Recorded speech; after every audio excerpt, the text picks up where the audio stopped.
ਤਰੀਏ ਗੁਰ ਵਿਚਾਰ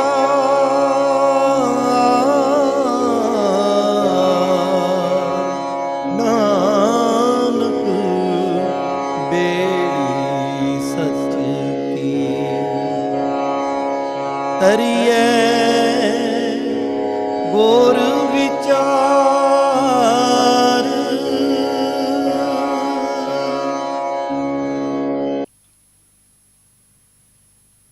ਸਤਨਾਮ ਵਾਹਿਗੁਰੂ ਸਾਹਿਬ ਜੀਓ। ਸ੍ਰੀ ਰਾਗ ਮਹਿਲਾ ਪਹਿਲਾ। ਗੁਣਵੰਤੀ ਗੁਣ ਵਿਥਰੈ ਔਗਣਵੰਤੀ ਝੂਰ। ਜੇ ਲੋੜ ਹੈ ਵਰ ਕਾਮਣੀ ਨਹਿ ਮਿਲਿਐ ਪਿਰ ਕੂਰ। ਨਾ ਬੇੜੀ ਨਾ ਤੁਲਹੜਾ ਨਾ ਪਾਈਐ ਪਿਰ ਦੂਰ।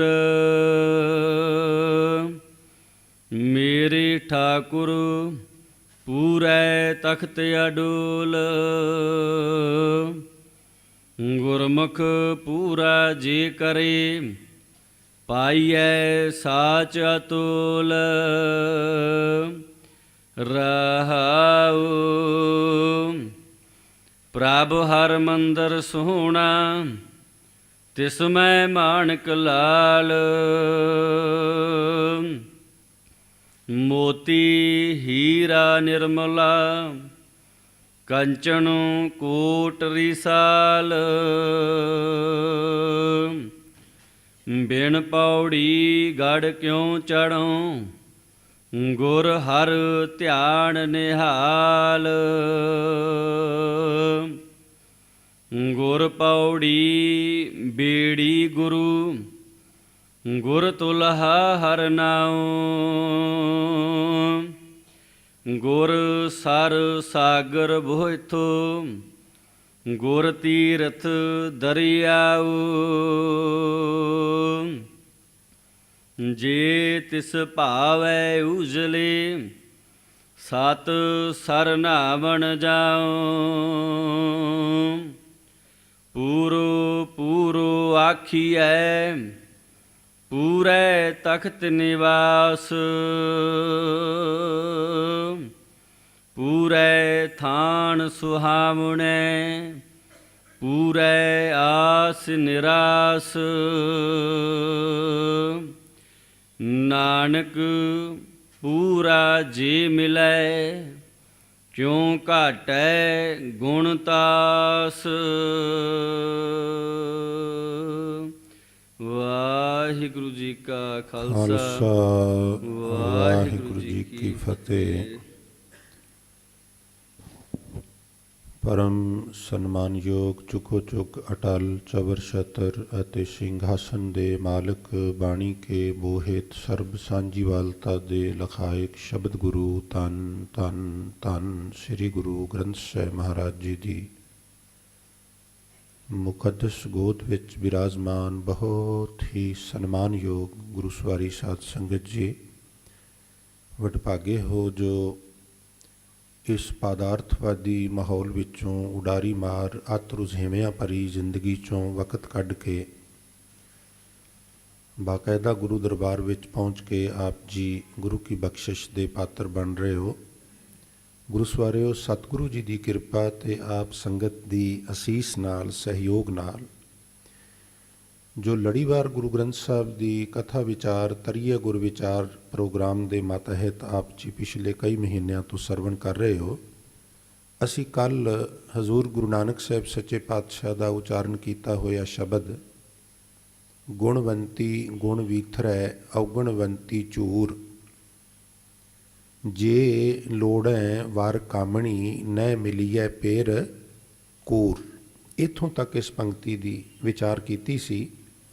ਕੋਸ਼ਿਸ਼ ਕਰਾਂਗੇ ਵੀ ਗੁਰੂ ਕਿਰਪਾ ਕਰੇ ਤੁਹਾਡੀ ਅਸੀਸ ਨਾਲ ਅੱਜ ਇਹ ਸ਼ਬਦ ਮੁਕੰਮਲ ਹੋ ਜਾਏ। ਤੋ ਅਗਲੇ ਬੋਲ ਨੇ ਨਾ ਬੇੜੀ ਨਾ ਤੁਲਹੜਾ। ਤੋ ਇਸ ਤੋਂ ਪਹਿਲਾਂ ਸੇਵਾਦਾਰ ਤੁੱਛ ਬੁੱਧੀ ਅਨੁਸਾਰ ਆਪ ਜੀ ਦੇ ਚਰਨਾਂ ਵਿੱਚ ਇਸ ਅਗਲੀ ਪੰਕਤੀ ਦੀ ਵਿਚਾਰ ਰੱਖੇ। ਰੋਜ਼ਾਨਾ ਦੀ ਤਰ੍ਹਾਂ ਸਾਰਿਆਂ ਦੇ ਚਰਨਾਂ ਵਿੱਚ ਅਰਦਾਸ ਹੈ, ਆਓ ਸੁਰਤ ਬਿਰਤ ਗੁਰੂ ਚਰਨਾਂ ਵਿੱਚ ਜੋੜੋ। ਸੈੱਲ ਫੋਨ ਹੋ ਸਕੇ ਤੇ ਬੰਦ ਜਾਂ ਸਾਇਲੈਂਟ ਤੇ ਲਗਾ ਲਏ ਜਾਣ। ਇਕਾਗਰਤਾ ਦਾ ਵਿਸ਼ੇਸ਼ ਧਿਆਨ ਰੱਖਿਆ ਜਾਏ। ਅਸੀਸ ਇਹੀ ਹੋਵੇਗੀ, ਰਸਨਾ ਦੀ ਪਵਿੱਤਰਤਾ ਅਤੇ ਮਨ ਦੀ ਇਕਾਗਰਤਾ ਵਾਸਤੇ ਸਾਰੀ ਸੰਗਤ ਕਰੋ ਕਿਰਪਾ ਤੇ ਉਚਾਰਨ ਕਰ ਆਖੋ ਜੀ ਸਤਨਾਮ ਸ੍ਰੀ ਵਾਹਿਗੁਰੂ। ਜੀਓ। ਨਾ ਬੇੜੀ ਨਾ ਤੁਲਹੜਾ, ਨਾ ਪਾਈਐ ਪਿਰ ਦੂਰ। ਨਾ ਬੇੜੀ ਨਾ ਤੁਲਹੜਾ ਨਾ ਪਾਈਏ ਪਿਰ। ਇੱਥੇ ਥੋੜਾ ਜਿਹਾ ਰੁਕ ਕੇ ਫਿਰ ਕਹਿਣਾ ਦੂਰ। ਕੱਲ ਹਜ਼ੂਰ ਨੇ ਬਖਸ਼ਿਸ਼ ਕੀਤੀ ਸੀ ਵੀ ਗੁਣਾਂ ਵਾਲੀ ਵਾਹਿਗੁਰੂ ਦਾ ਗੁਣਾਨਵਾਦ ਕਰਦੀ ਏ। ਔਗਣਵੰਤੀ ਜਿਹੜੀ ਏ ਉਹ ਸੰਸਾਰ ਦੇ ਮਾਇਆ ਦੇ ਝੂਠੇ ਮੋਹ ਦੇ ਸਾਗਰ ਵਿੱਚ ਗੋਤੇ ਖਾਂਦੀ ਏ। ਔਰ ਹਜ਼ੂਰ ਫਿਰ ਲੱਗਦੀ ਗੱਲ ਨਾਲ ਇਹ ਕਰ ਰਹੇ ਨੇ ਵੀ ਤੂੰ ਸੰਸਾਰ ਦੇ ਮਾਇਆ ਦੇ ਮੋਹ ਵਿੱਚ ਮਾਨੋ ਮੋਹ ਰੂਪੀ ਸਾਗਰ ਵਿੱਚ ਗੋਤੇ ਖਾ ਰਹੀ ਹੈ ਔਰ ਤੇਰੇ ਕੋਲ ਤਰਨ ਵਾਸਤੇ ਸਾਧਨ ਕੋਈ ਹੈ ਹੀ ਨਹੀਂ। ਨਾ ਤੇਰੇ ਕੋਲ ਬੇੜੀ ਹੈ, ਨਾ ਤੇਰੇ ਕੋਲ ਤੁਲਹਾ। ਤੁਲਹੜਾ ਸ਼ਬਦ ਇੱਥੇ ਆਇਆ ਹੈ। ਦਰਿਆਵਾਂ ਦੇ ਕਿਨਾਰਿਆਂ ਤੇ ਜਿਹੜੇ ਨਗਰ ਨੇ ਉੱਥੋਂ ਦੇ ਲੋਕ ਇੱਕ ਆਪਣੇ ਤੌਰ ਤੇ ਪਾਣੀ ਤੇ ਤਰਨ ਦਾ ਸਾਧਨ, ਕੁਝ ਲੱਕੜਾਂ, ਕੁਝ ਕਾਈ, ਪਿਲਛੀ ਆਦਿਕ ਉਹਨਾਂ ਲੱਕੜਾਂ ਨੂੰ ਜੋੜ ਕੇ ਉਹਦੇ ਉੱਤੇ ਬੈਠਣ ਵਾਸਤੇ ਸੌਖ ਹੋ ਜਾਏ। ਔਰ ਉਹ ਸਾਧਨ ਜਿਹੜਾ ਲੱਕੜਾਂ ਦਾ, ਘਾਹ ਦਾ, ਪਿਲਛੀ ਦਾ ਬਣਾਇਆ ਹੁੰਦਾ ਦਰਿਆ ਨੂੰ ਪਾਰ ਕਰਨ ਵਾਸਤੇ, ਆਮੂਮਨ ਉਹਨੂੰ ਤੁਲਹਾ ਜਾਂ ਤੁਲਹੜਾ ਕਹਿ ਦਿੰਦੇ ਨੇ। ਹਜ਼ੂਰ ਕਹਿੰਦੇ ਨੇ ਵੀ ਮੋਹ ਦੇ ਸਾਗਰ ਵਿੱਚ ਗੋਤੇ ਖਾ ਰਹੀ ਏ ਔਰ ਤਰਨ ਦਾ ਕੋਈ ਸਰੰਜਾਮ ਕੀਤਾ ਹੀ ਕੋਈ ਨਹੀਂਗਾ। ਸਮੱਸਿਆ ਨੂੰ ਵੇਖ ਕੇ ਅੱਖਾਂ ਬੰਦ ਕਰਨ ਨਾਲ ਉਸ ਸਮੱਸਿਆ ਦਾ ਸਮਾਧਾਨ ਨਹੀਂ ਹੁੰਦਾ, ਉਹਨੂੰ ਫੇਸ ਕਰਨਾ ਪੈਂਦਾ ਔਰ ਉਹਦੇ ਵਾਸਤੇ ਅਗੇਤਾ ਆਰ ਪਾਰ ਕਰਨਾ ਪੈਂਦਾ। ਹਜ਼ੂਰ ਦੇ ਅੰਮ੍ਰਿਤ ਬਾਣੀ ਵਿੱਚ ਬੋਲ ਨੇ, ਅੱਗੋਂ ਦੇ ਜੇ ਚੇਤੀਐ ਤਾਂ ਕਾਇਤ ਮਿਲੇ ਸਜਾਏ। ਪਹਿਲਾਂ ਤੋਂ ਜੇ ਅਸੀਂ ਆਉਣ ਵਾਲੀਆਂ ਮੁਸੀਬਤਾਂ ਤੋਂ ਅਲਰਟ ਹਾਂ, ਅਸੀਂ ਉਹਨਾਂ ਵਾਸਤੇ ਕੁਝ ਆਰ ਪਾਰ ਕਰਨੇ ਆ। ਸਾਧਾਰਨ ਜੀ ਗੱਲ ਏ ਵੀ ਇੱਕ ਟਾਹਣੀ ਦੇ ਉੱਤੇ ਕਬੂਤਰ ਬੈਠਾ ਹੈ, ਉਹਦੇ ਸਾਹਮਣੇ ਉਹ ਬਿੱਲੀ ਆ ਰਹੀ ਹੈ ਔਰ ਬਿੱਲੀ ਨੂੰ ਵੇਖ ਕੇ ਉਹ ਭੈ ਭੀਤ ਹੋ ਜਾਂਦਾ ਹੈ ਔਰ ਬਿੱਲੀ ਨੂੰ ਵੇਖ ਕੇ ਭੈ ਭੀਤ ਹੋ ਕੇ ਉਹ ਅੱਖਾਂ ਬੰਦ ਕਰ ਲੈਂਦਾ ਤਾਂ ਬਿੱਲੀ ਵਾਪਸ ਤੇ ਨਹੀਂ ਨਾ ਮੁੜ ਜਾਂਦੀ। ਜੇ ਕੋਈ ਆਰ ਪਾਰ ਕਰਦਾ, ਉੱਡਦਾ, ਹੋ ਸਕਦਾ ਹੈ ਉਹਦੇ ਚੁੰਗਲ ਚੋਂ ਨਿਕਲ ਜਾਂਦਾ, ਪਰ ਉਹਨੇ ਆਪਣੀਆਂ ਅੱਖਾਂ ਬੰਦ ਕਰ ਲਈਆਂ। ਉਹਦੇ ਅੱਖਾਂ ਬੰਦ ਕਰਨ ਨਾਲ ਬਿੱਲੀ ਅੰਨੀ ਨਹੀਂ ਹੋ ਗਈ, ਬਿੱਲੀ ਉਹਦੇ ਤੱਕ ਪਹੁੰਚ ਗਈ ਔਰ ਉਹਨੇ ਗ੍ਰਾਸ ਬਣਾ ਲਿਆ। ਆਮੂਮਨ ਜਿਹੜਾ ਥੋੜ ਦਿਲਾ ਦੇਲੇ ਕਮਜ਼ੋਰ ਵਿਅਕਤੀ ਹੈ, ਉਹ ਮੁਸੀਬਤਾਂ ਨੂੰ ਵੇਖ ਕੇ ਕਈ ਵਾਰ ਫੇਸ ਕਰਨ ਦੀ ਬਜਾਏ ਅੱਖਾਂ ਬੰਦ ਕਰ ਲੈਂਦਾ। ਸ਼ਾਲਾ ਇਹ ਮੇਰੇ ਕੋਲ ਨਾ ਆਉਣ, ਪਰ ਆਖਰ ਉਹਨਾਂ ਨੇ ਤੇ ਆਉਣਾ। ਤੂੰ ਸਮਾਂ ਰਹਿੰਦੇ ਸਰੰਜਾਮ ਕਰਨਾ ਹੈ। ਜਿੰਨਾ ਨਹੀਂ ਕੀਤਾ, ਹਜ਼ੂਰ ਨੇ ਕਹਿ ਦਿੱਤਾ ਵੀ ਬੇੜਾ ਬੰਦ ਨਾ ਸਕਿਓ ਬੰਧਨ ਕੀ ਬੇਲਾ, ਪਰ ਸਰਵਰ ਜਬ ਉਛਲੇ ਤਬ ਤਰਨ ਦੁਹੇਲਾ। ਜਦੋਂ ਬੇੜਾ ਬੰਨਣਾ ਸੀ ਉਦੋਂ ਤੂੰ ਬੇੜਾ ਨਹੀਂ ਬੱਧਾ। ਕੋਈ ਚਾਰ ਫੱਟੀਆਂ ਲੈ ਕੇ ਮੇਖਾਂ ਗੱਡ ਕੇ ਕੋਈ ਬੇੜੀ ਤਿਆਰ ਨਹੀਂ ਕੀਤੀ, ਕੋਈ ਤੁਲਹਾ ਤਿਆਰ ਨਹੀਂ ਕੀਤਾ, ਕੋਈ ਹੋਰ ਆਰ ਪਾਰ ਨਹੀਂ ਕੀਤਾ, ਤੇ ਹੁਣ ਜਦੋਂ ਵਿੱਚ ਡੂੰਘੇ ਪਾਣੀ ਦੇ ਤੂੰ ਆ ਗਿਆ ਤੇ ਹੁਣ ਕੀ ਹੋ ਸਕਦਾ? ਤਰਨਾ ਵੀ ਕੋਈ ਨਹੀਂ ਆਉਂਦਾ, ਹੁਣ ਤੇ ਡੁੱਬਣਾ ਹੀ ਪਵੇਗਾ ਨਾ। ਬੇੜਾ ਬੰਦ ਨਾ ਸਕਿਓ ਬੰਧਨ ਕੀ ਵੇਲਾ, ਭਾਰ ਸਰਵਰ ਜਬ ਉਛਲੇ ਤਬ ਤਰਨ, ਉਦੋਂ ਤਰਨਾ ਔਖਾ ਹੋ ਜਾਂਦਾ ਹੈ। ਇਸ ਵਾਸਤੇ ਹੁਣ ਤੋਂ ਕੀ ਕਰ, ਜਪ ਤਪ ਕਾ ਬੰਦ ਬੇੜਲਾ। ਜਪ ਦਾ ਤੇ ਤਪ ਦਾ ਬੇੜਾ ਬਣਾ, ਭਾਵ ਉਹ ਜਪ ਤਪ ਕਰਮ ਕਾਂਡ ਵਾਲੇ ਨਹੀਂ, ਗੁਰਮਤ ਵਾਲੇ ਜਪ ਤਪ। ਗੁਰ ਸੇਵਾ ਤਪਾਂ ਸਿਰ ਤਪਸਾਰ, ਇਸ ਤਰ੍ਹਾਂ ਦੇ ਹੀ ਜਪ ਗੁਰਮਤ ਅਨੁਸਾਰ ਜਿਹੜਾ ਤਪ ਹੈ, ਭਾਵ ਗੁਰਮਤ ਅਨੁਕੂਲ ਜਿਹੜੀ ਰਹਿਣੀ ਹੈ ਉਹਨੂੰ ਬਣਾਉਣਾ, ਇਹ ਉਚੇਚਾ ਆਰ ਪਾਰ ਕਰਨਾ ਹੈ। ਤਾਂ ਹਜ਼ੂਰ ਕਹਿੰਦੇ ਨੇ ਨਾ ਬੇੜੀ। ਤੇ ਸਾਡੇ ਇਸ ਪ੍ਰੋਗਰਾਮ ਦਾ ਜਿਹੜਾ ਸ਼ੀਰਸ਼ਕ ਹੈ ਨਾ, ਉਹ ਅੱਜ ਦੇ ਵਿਸ਼ੇ ਨਾਲ ਬੜਾ ਗੂੜਾ ਸੰਬੰਧ ਰੱਖਦਾ ਹੈ। ਮਹਾਰਾਜ ਉੱਥੇ ਜਾਚ ਦੱਸਦੇ ਨੇ, ਨਾਨਕ ਬੇੜੀ ਸੱਚ ਕੀ, ਨਾਨਕ ਬੇੜੀ ਸੱਚ ਕੀ, ਨਾਨਕ ਬੇੜੀ ਸੱਚ ਕੀ, ਨਾਨਕ ਬੇੜੀ ਸੱਚ ਕੀ, ਨਾਨਕ ਬੇੜੀ ਸੱਚ ਕੀ, ਨਾਨਕ ਬੇੜੀ ਸੱਚ ਕੀ।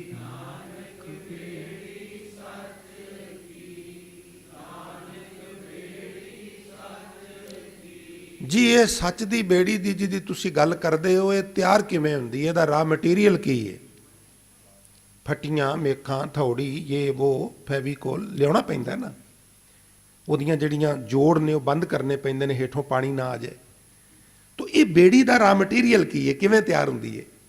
ਨਾਨਕ ਬੇੜੀ ਸੱਚ ਕੀ। ਤੇ ਹਜ਼ੂਰ ਨੇ ਜਿਹੜੀ ਜੁਗਤੀ ਦੱਸੀ, ਕਹਿਣ ਲੱਗਾ ਇਹਦਾ ਰਾ ਮਟੀਰੀਅਲ ਅਦ੍ਰਿਸ਼ ਹੈ, ਬਸ ਗੁਰੂ ਦੀ ਸ਼ਬਦ ਦੀ ਵਿਚਾਰ ਨਾਲ ਜੁੜ ਜਾ। ਕਿਉਂ?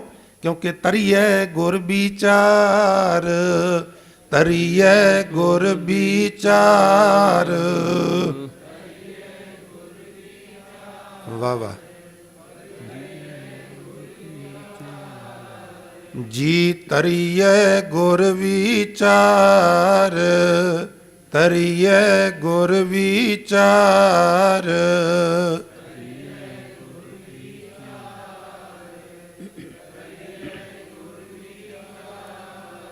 ਇੱਕ ਹੋਰ ਥਾਂ ਤੇ ਸਤਿਗੁਰੂ ਜੀ ਨੇ ਬਖਸ਼ਿਸ਼ ਕੀਤੀ ਹੈ ਵੀ ਸਤਿਗੁਰ ਬੋਹਿਥ ਜਹਾਜ਼ ਨੂੰ ਕਹਿੰਦੇ ਨੇ। ਸਤਿਗੁਰ ਬੋਹਿਥ ਹਰ ਨਾਮ ਹੈ। ਮਹਾਰਾਜ ਜੀ ਸਤਿਗੁਰੂ ਤੇ ਸਾਡੇ ਕੋਲ ਸ਼ਬਦ ਦੇ ਰੂਪ ਵਿੱਚ ਨੇ। ਬੇੜੀ ਦੀ ਸ਼ੇਪ ਹੋਰ ਹੁੰਦੀ ਹੈ, ਬੇੜੀ ਦੇ ਉੱਤੇ ਕੋਈ ਚੜ੍ਹ ਸਕਦਾ ਹੈ। ਤੇ ਖਿਮਾ ਕਰਨਾ, ਅਸੀਂ ਤੇ ਕਨਫਿਊਜ਼ ਹੋ ਗਏ ਹਾਂ ਵੀ ਜੇ ਸਤਿਗੁਰੂ ਬੋਹਿਥ ਹੈ, ਸਤਿਗੁਰੂ ਜਹਾਜ਼ ਹੈ, ਤੇ ਕੀ ਆਮ ਦੁਨਿਆਵੀ ਜਹਾਜ਼ ਵਾਲੋਂ ਅਸਥੂਲ ਜਹਾਜ਼ ਵਾਂਗੂ ਸਤਿਗੁਰੂ ਦੇ ਉੱਤੇ ਚੜ੍ਹ ਜਾਵਾਂਗੇ? ਫਿਰ ਸਤਿਗੁਰੂ ਰੂਪੀ ਜਹਾਜ਼ ਤੇ ਚੜ੍ਹਨ ਦੀ ਜੁਗਤੀ ਕੀ ਹੈ? ਤੇ ਹਜ਼ੂਰ ਕਹਿਣ ਲੱਗੇ, ਸਤਿਗੁਰ ਬੋਹਿਥ ਹਰ ਨਾਮ ਹੈ, ਕਿਤ ਬਿਦ ਚੜ੍ਹਿਆ ਜਾਏ। ਕਹਿਣ ਲੱਗੇ, ਸਤਿਗੁਰ ਕੈ ਭਾਣੇ ਜੋ ਚੱਲੇ, ਵਿੱਚ ਬੋਹਿਥ ਬੈਠਾ ਆਏ। ਇਸ ਜਹਾਜ਼ ਵਿੱਚ ਬੈਠਣ ਦਾ ਤਰੀਕਾ ਹੈ ਬਈ ਅਸੀਂ ਸਤਿਗੁਰੂ ਦੇ ਭਾਣੇ ਵਿੱਚ ਚੱਲਣਾ ਸ਼ੁਰੂ ਕਰ ਦਈਏ। ਕਿਉਂਕਿ ਸੋ ਸਿੱਖ ਸਖਾ ਬੰਧਪ ਹੈ ਭਾਈ, ਜੋ ਗੁਰ ਕੇ ਭਾਣੇ ਵਿੱਚ ਆਵੇ। ਆਪਣੇ ਭਾਣੇ ਜੋ ਚੱਲੇ ਭਾਈ, ਵਿਛੜ ਚੋਟਾਂ ਖਾਏ। ਗੁਰੂ ਦੀ ਬਖਸ਼ਿਸ਼ ਦਾ ਪਾਤਰ ਉਹ ਬਣਦਾ ਹੈ ਜਿਹਨੂੰ ਗੁਰੂ ਦੀ ਆਗਿਆ ਦਾ ਪਾਲਣ ਕਰਨਾ ਆ ਗਿਆ। ਔਰ ਮੈਂ ਇੱਕ ਹੋਰ ਅਰਜ਼ ਕਰਦੇ ਹਾਂ, ਅਸੀਂ ਤੁਹਾਨੂੰ ਬੇਨਤੀਆਂ ਕਰਨੇ ਆ, ਤੁਸੀਂ ਸਰਵਣ ਕਰਦੇ ਹੋ, ਬੜਾ ਆਸਾਨ ਹੈ। ਜਦੋਂ ਪਰਚਾ ਪੈਂਦਾ ਨਾ, ਉਦੋਂ ਕਈ ਵਾਰ ਪਜ਼ਲ ਹੋ ਜਾਂਦੇ ਆ।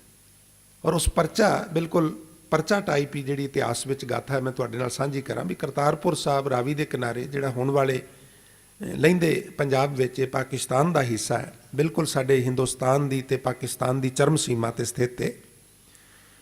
ਆਪਣੀ ਹਯਾਤੀ ਦੇ ਅਖੀਰਲੇ 18 ਵਰੇ ਗੁਰੂ ਨਾਨਕ ਸਾਹਿਬ ਨੇ ਉੱਥੇ ਨਿਵਾਸ ਕੀਤਾ। ਬੜਾ ਭਾਗਾਂ ਵਾਲਾ ਨਗਰ ਹੈ। ਔਰ ਉੱਥੇ ਰਾਤ ਨੂੰ ਹਜ਼ੂਰ ਧਰਮਸ਼ਾਲ ਦੇ ਵਿੱਚ ਵਿਸ਼ਰਾਮ ਕਰਦੇ, ਜਿੱਥੇ ਰੋਜ਼ ਦੀਵਾਨ ਲੱਗਦਾ ਨਾ, ਜਿਵੇਂ ਗੁਰਦੁਆਰੇ ਤੁਸੀਂ ਬੈਠੇ, ਉੱਥੇ ਹੀ ਰਾਤ ਨੂੰ ਸਤਿਗੁਰੂ ਵਿਸ਼ਰਾਮ ਕਰਦੇ ਨੇ। ਔਰ ਉੱਥੇ ਹੀ ਸੰਗਤ ਵਿਸ਼ਰਾਮ ਕਰਦੀ, ਯਾਤਰੂ ਆਏ ਹੋਏ। ਤੋ ਇਤਿਹਾਸ ਕਹਿੰਦਾ ਵੀ ਅੱਧੀ ਰਾਤ, ਮੈਂ ਜਿਹੜੀ ਅਰਜ਼ ਕਰ ਰਿਹਾ ਬਈ ਜਹਾਜ਼ ਵਿੱਚ ਬਹਿਣਾ ਕਿਵੇਂ ਹੈ, ਬੇੜੀ ਕਿਵੇਂ ਬਹਾਣੀ, ਜਹਾਜ਼ ਕਿਵੇਂ ਬਣਾਉਣਾ ਹੈ। ਸਤਿਗੁਰੂ ਕੇ ਭਾਣੇ ਜੋ ਚੱਲੇ, ਹੁਣ ਸਤਿਗੁਰੂ ਕੇ ਭਾਣੇ ਕਿਵੇਂ ਚੱਲਣਾ ਹੈ। ਹਜ਼ੂਰ ਕਹਿਣ ਲੱਗੇ ਵੀ ਸਿੱਖੋ ਉੱਠੋ, ਅੰਮ੍ਰਿਤ ਵੇਲਾ ਹੋ ਗਿਆ। ਤੇ ਜਾਣਕਾਰ ਸਿੱਖ ਜਿਹੜੇ ਨੇ ਉਹ ਹਜ਼ੂਰ ਨੂੰ ਕਹਿੰਦੇ ਨੇ ਵੀ ਹਜ਼ੂਰ ਤੁਹਾਡਾ ਜਿਵੇਂ ਹੁਕਮ ਹੈ 7 ਬਚਨ, ਪਰ ਅਜੇ ਅੰਮ੍ਰਿਤ ਵੇਲਾ ਹੋਇਆ ਕੋ ਨਹੀਂਗਾ। ਉੱਥੇ ਅਜੀਤਾ ਰੰਧਾਵਾ, ਬਾਬਾ ਬੁੱਢਾ ਸਾਹਿਬ, ਭਗੀਰਥ, ਮਨਸੁਖ, ਬੜੇ ਬੜੇ ਪਤਵੰਤੇ ਪਰਖੇ ਹੋਏ ਸਿੱਖ, ਸਧਾਰਨ ਸਿੱਖ ਨਹੀਂ, ਮੈਨੂੰ ਖਿਮਾ ਕਰਨਾ, ਉਹ ਗੁਰੂ ਨਾਨਕ ਸਾਹਿਬ ਦੀ ਸੰਗਤ ਮੰਨ ਰਹੇ ਨੇ। ਔਰ ਜਿਹਨੂੰ ਹਜ਼ੂਰ ਕਹਿੰਦੇ ਨੇ, ਉਹ ਬਾਹਰ ਜਾ ਕੇ ਇਸ਼ਮਾਨ ਵੱਲ ਵੇਖ ਕੇ, ਤਾਰੇ ਵੇਖ ਕੇ, ਸਾਰੀ ਲੋਕੇਸ਼ਨ ਦੇਖ ਕੇ ਕਹਿੰਦਾ ਵੀ ਸਤਿਗੁਰੂ ਜੋ ਤੁਹਾਡਾ ਹੁਕਮ, ਪਰ ਉਂਝ ਅੰਮ੍ਰਿਤ ਵੇਲਾ ਅਜੇ ਹੋਇਆ ਕੋਈ ਨਹੀਂ ਜੀ। ਮਹਾਰਾਜ ਕਹਿੰਦੇ ਨਹੀਂ, ਅੰਮ੍ਰਿਤ ਵੇਲਾ ਹੋ ਗਿਆ। ਤੇ ਅਖੀਰ 'ਚ ਵਾਰੀ ਆਉਂਦੀ ਹੈ ਭਾਈ ਸਾਹਿਬ, ਭਾਈ ਲੈਣਾ ਧੰਨ ਸ਼੍ਰੀ ਗੁਰੂ ਅੰਗਦ ਦੇਵ ਜੀ, ਲੈਣਿਆ ਤੂੰ ਵੇਖ। ਤੇ ਭਾਈ ਸਾਹਿਬ ਬਾਹਰ ਜਾਂਦੇ ਨੇ, ਮਨ ਵਿੱਚ ਵਿਚਾਰ ਕਰਦੇ ਨੇ, ਬਾਬਾ ਬੁੱਢਾ ਸਧਾਰਨ ਵਿਅਕਤੀ ਨਹੀਂ, ਉਹਦੇ ਕੋਲ ਇੱਕ ਅੰਨ ਪਾਵੇ ਜ਼ਿੰਦਗੀ ਦਾ, ਉਹ ਕਹਿ ਰਿਹਾ ਅੱਧੀ ਰਾਤ ਹੈ, ਤੇ ਲਿਹਾਜ਼ਾ ਦੁਨਿਆਵੀ ਲਿਹਾਜ਼ੇ ਤੋਂ ਦੇਖੀਏ ਤੇ ਵਾਕਿਆ ਹੀ ਅੱਧੀ ਰਾਤ ਹੈ। ਪਰ ਵਾਰ-ਵਾਰ ਗੁਰੂ ਨਾਨਕ ਕਹਿ ਰਹੇ ਨੇ ਵੀ ਅੰਮ੍ਰਿਤ ਵੇਲਾ ਹੋ ਗਿਆ ਹੈ, ਮਨਾ ਜ਼ਰੂਰ ਇਹਦੇ ਵਿੱਚ ਕੋਈ ਰਾਜ ਹੀ। ਵਾਪਸ ਗਏ, ਹਾਂ ਲੈਣਿਆ ਦੱਸ ਰਾਤ ਕਿੰਨੀ ਲੰਘ ਗਈ ਹੈ ਤੇ ਕਿੰਨੀ ਰਹਿ ਗਈ ਹੈ। ਆਖਣ ਲੱਗੇ ਹਜ਼ੂਰ ਜਿੰਨੀ ਲੰਘਾਈ ਜੇ ਓਨੀ ਲੰਘ ਗਈ ਹੈ, ਜਿੰਨੀ ਰੱਖੀ ਜੇ ਓਨੀ ਰਹਿ ਗਈ ਹੈ। ਜਿਤਨੀ ਨਿਸ਼ਾ ਬਿਤਾਈ ਗੌਰ, ਨਿਸ਼ਾ ਰਾਤ ਨੂੰ ਕਹਿੰਦੇ ਨੇ, ਜਿਤਨੀ ਨਿਸ਼ਾ ਬਿਤਾਈ ਗੌਰ ਤਿਤਨੀ ਬਿਤੀ ਨਾ ਜਾਣਾ ਬੌਰ। ਮੈਂ ਬੌਰਾ ਮੈਂ ਚੱਲਾ, ਮੈਂ ਸ਼ਦਾਈ ਮੈਂ ਕਮਲਾ, ਕੀ ਜਾਣਾ ਰਾਤ ਕਿੰਨੀ ਲੰਘ ਗਈ ਹੈ ਤੇ ਕਿੰਨੀ ਰਹਿ ਗਈ। ਜਿੰਨੀ ਤੂੰ ਲੰਘਾਈ ਹੈ ਲੰਘ ਗਈ ਹੈ, ਜਿੰਨੀ ਰੱਖੀ ਆ ਰਹਿ ਗਈ ਹੈ। जितनी निशा बिताई गौर तितनी बिती न जाने बौर, अब जितनी राखी सो रही सर्ब काल के करता तू ही। काल भी तो तेरी मुट्ठी च है ना। ये है एक नुकता जिथे गुरु की गल आवे ते साडी अपनी अकल आड़े आवे, उथे फिर अपनी अकल नूं डेग देना चाहिए भी मना तू गलत हो सकना है, गुरु गलत नहीं हो सकता। क्योंकि जो गुर कहे सोई पल मानो, जो गुर कहे सोई पल मानो, जो गुर कहे सोई पल मानो, जो गुर कहे सोई पल मानो, जो गुर कहे सोई पल मानो।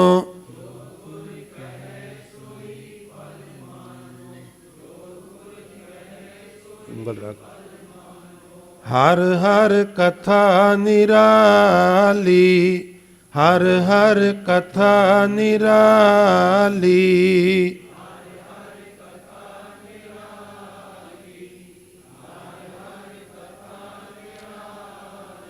ऐ जीव स्त्री तू मोह दे सागर विच गोते खा रही है और प्रभु प्रीतम उस समुंदर दे सागर दे उस पार है, और तेरे कोल ना बेड़ी है ना तुल्हा है, ना तेरे कोल कोई होर इस तरह का साधन है, इसलिए ना पाईए पेर। इस तरह तू उस प्यारे प्रभु नूं नहीं मिल सकती कौमा दूर, क्योंकि उहदा निवास दूर है। सेंस की उदू पारित में कर्ज करते हैं।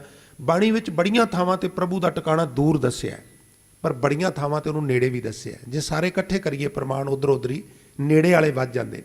किते महाराज भी कहते हैं भी निकट बुझै सो बुरा क्यों करे, बिक संचय नित डरता फिरे, है निकटै हर भेद ना पाया, बिन बूझे सब मोही माया।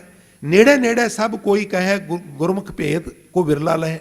तो नेड़े की भी गल है, दूर की भी। सेंस की है भी यह रस्ते विच जिहड़े वकार ने ना, तू इस पार है और वो वकारां दे उस पार। इस वकारां दे जंगल नूं ते पार करना ही पैंदा है।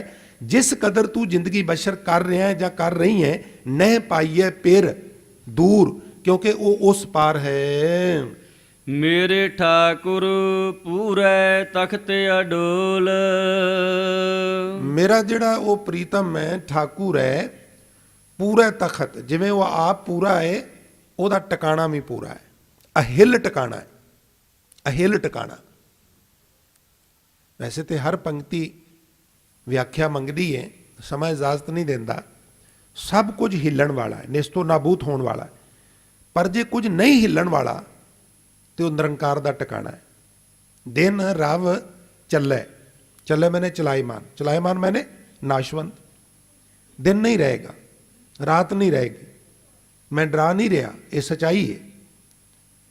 साइंसदान जिहड़े ने उन्होंने सूरज की उम्र लिख दी भी इतनी कु है। ये कई बार ये सब कुछ बनया तो कई बार बिनसिया, कई बार पसरिओ पासारा, कई बार बिनसिया। डरन की नहीं गल, असी तो ये जे आवागुण च पए भी ना तो जे कई 100 जन्म होर लै सकांगे। पर यह सूरज बुढ़ा है, कबर च लत्तां लमका के बैठा है। ये टीनेजर सूरज नहीं गा, गबरू सूरज नहीं गा। साइंसदान कहते हैं बुढ़ा सूरज है, खत्म होने के बिल्कुल नेड़े है। जदों सूरज नहीं रहेगा तो दिन कितों चढ़ेगा। और ये हिलन नाल सारा सौर मंडल डिस्टर्ब होगा। साडा एक परिवार है ना, चंद्रमा है, सूरज है, धरती है, होर कुछ ग्रह उपग्रह ने, सब निस्तो नाबूत हो जाएंगे। महाराज कहते हैं दिन रव चले, निस सस चले, तारिका लख पलोए, वो भी पलो जाएंगे।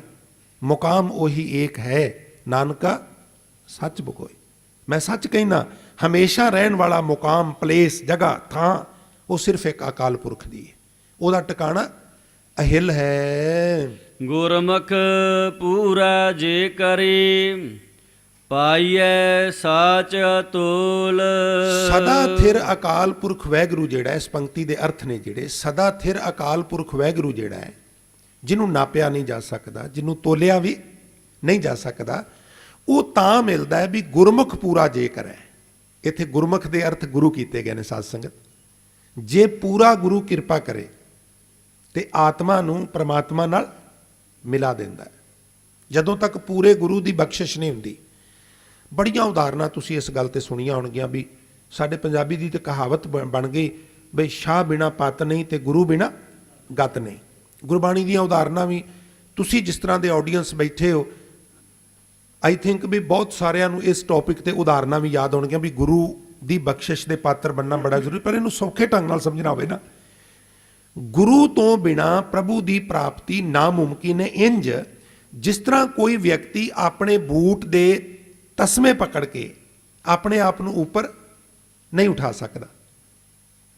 ਮੇਰਾ ਵਜ਼ਨ 80 ਕਿਲੋ ਹੈ, ਹੋ ਸਕਦਾ ਮੈਂ 80 ਕਿਲੋ ਦੀ ਮਿੱਟੀ ਦੀ ਜਾਂ ਅਨਾਜ ਦੀ ਭਰੀ ਹੋਈ ਬੋਰੀ ਕੰਨੋਂ ਫੜ ਕੇ ਸਿਰ ਤੇ ਰੱਖ ਲਾਂ, ਇਹ ਪੋਸੀਬਿਲਿਟੀ ਹੈ।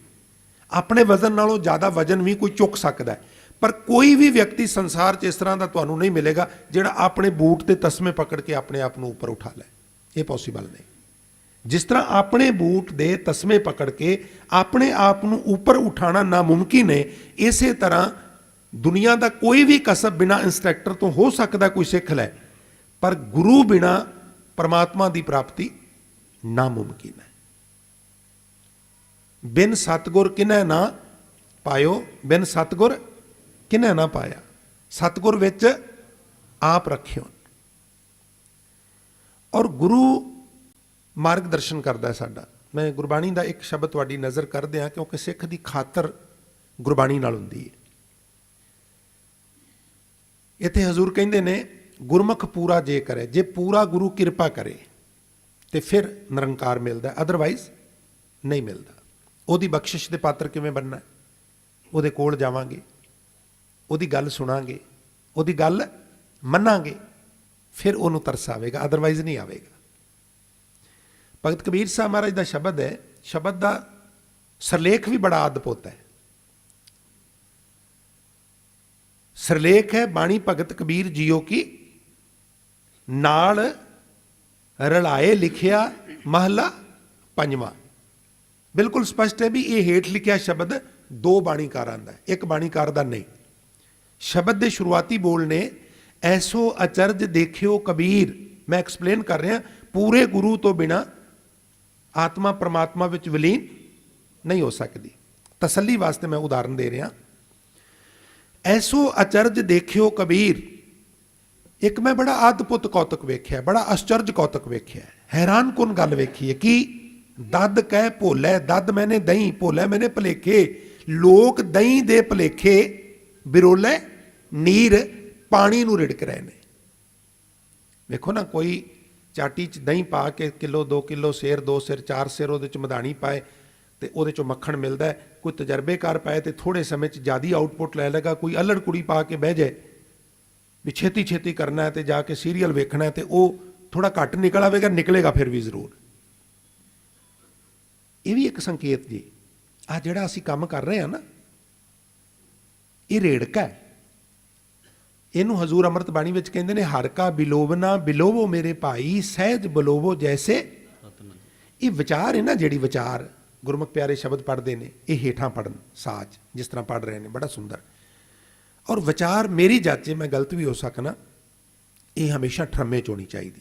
ਮੈਂ ਕਈ ਵਾਰ ਵੇਖਿਆ ਵੀ ਕੋਸ਼ਿਸ਼ ਕਰੀ ਦੀ ਠਰਮੇ 'ਚ ਤੇ ਉਹ ਸਾਊਂਡ ਵਾਲਿਆਂ ਨੂੰ ਲੱਗਦਾ ਵੀ ਆਵਾਜ਼ ਘੱਟ ਹੈ, ਉਹ ਉੱਧਰੋਂ ਉਹ ਚੁੱਕ ਦਿੰਦੇ। ਨਹੀਂ, ਇਹ ਆਵਾਜ਼ ਮਾਈਕ ਦੇ ਨਾਲ ਥੋੜਾ ਮੂੰਹ ਕਰਕੇ ਜ਼ਿਆਦਾ ਵੀ ਕੀਤੀ ਜਾ ਸਕਦੀ, ਪਰ ਐਕਚੁਅਲ ਜਿਹੜੀ ਵਿਚਾਰ ਹੈ ਨਾ, ਉਹ ਠਰਮੇ ਵਿੱਚ ਹੁੰਦੀ ਹੈ, ਉਹ ਕੰਨ ਪਾੜਵੀਂ ਆਵਾਜ਼ ਵਿੱਚ ਨਹੀਂ ਹੁੰਦੀ। ਇਹ ਕਿਸੇ ਮੈਰਿਜ ਪੈਲੇਸ ਜਾਂ ਬੈਂਕੁਏਟ ਹਾਲ ਦੇ ਡੀਜ਼ੇ ਨਹੀਂ ਗੇ।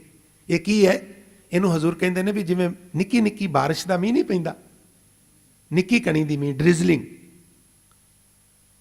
ਜਿਹਨੂੰ ਗੁਰਬਾਣੀ ਝਿਮ ਝਿਮ ਕਹਿੰਦੀ ਹੈ। ਹਜ਼ੂਰ ਕਹਿੰਦੇ ਨੇ ਝਿਮ ਝਿਮ ਵਰਸੈ ਅੰਮ੍ਰਿਤ ਧਾਰਾ, ਚਿਮ ਚਿਮ ਵਰਸੈ ਅੰਮ੍ਰਿਤ ਤਾਰਾ, ਚਿਮ ਚਿਮ ਵਰ ਮਿਲਤ ਨਾਲ।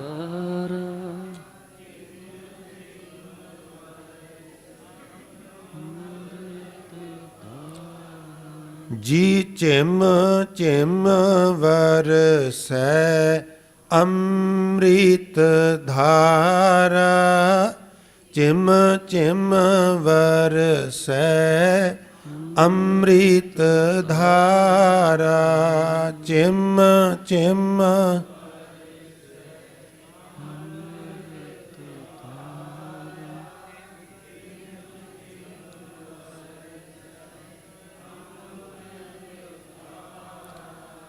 ਮਨ ਪੀਵੈ ਸੁਣ ਸ਼ਬਦ ਵਿਚਾਰਾ, ਮਨ ਪੀਵੈ ਸੁਣ ਸ਼ਬਦ ਵਿਚਾਰਾ, ਮਨ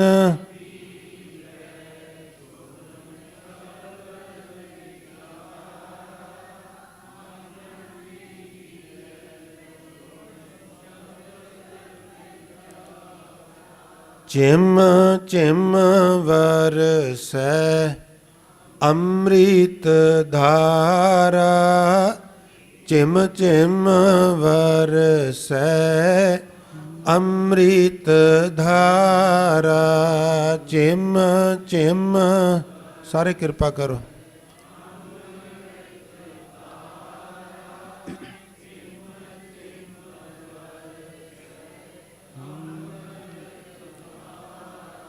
ਐਸੋ ਅਚਰਜ ਦੇਖਿਓ ਕਬੀਰ, ਦਦ ਕੈ ਭੋਲੇ ਬਿਰੋਲੇ ਨੀਰ। ਕੀ ਸੈਂਸ ਹੈ? ਪਾਣੀ ਵਿੱਚ ਮਧਾਣੀ ਪਾ ਕੇ ਖੇਚਲ ਕਰਨੀ ਨਿਰਾਰਥਕ ਕੰਮ ਹੈ। ਖੇਚਲ ਹੋਣੀ ਹੈ, ਪ੍ਰਾਪਤ ਕੁਝ ਨਹੀਂ ਹੋਣਾ। ਲੋਕ ਧਰਮ ਦੇ ਨਾਂ ਥੱਲੇ ਉਹ ਕੁਝ ਕਰ ਰਹੇ ਨੇ ਜਿਨ੍ਹਾਂ ਦੀ ਕੋਈ ਆਊਟਪੁੱਟ ਨਿਕਲਣੀ ਕੋਈ ਨਹੀਂ। ਫੋਕਟ ਕਰਮ, ਫੋਕਟ ਕਰਮ। ਕਰੀਏ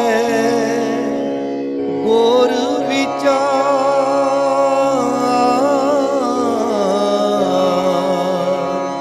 ਨਾਨਕ ਬੇੜੀ ਸੱਚ ਕੀ।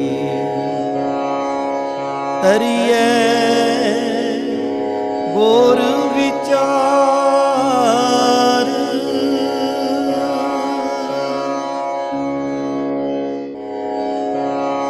ਕਰੀਏ ਗੁਰ ਵਿਚਾਰ,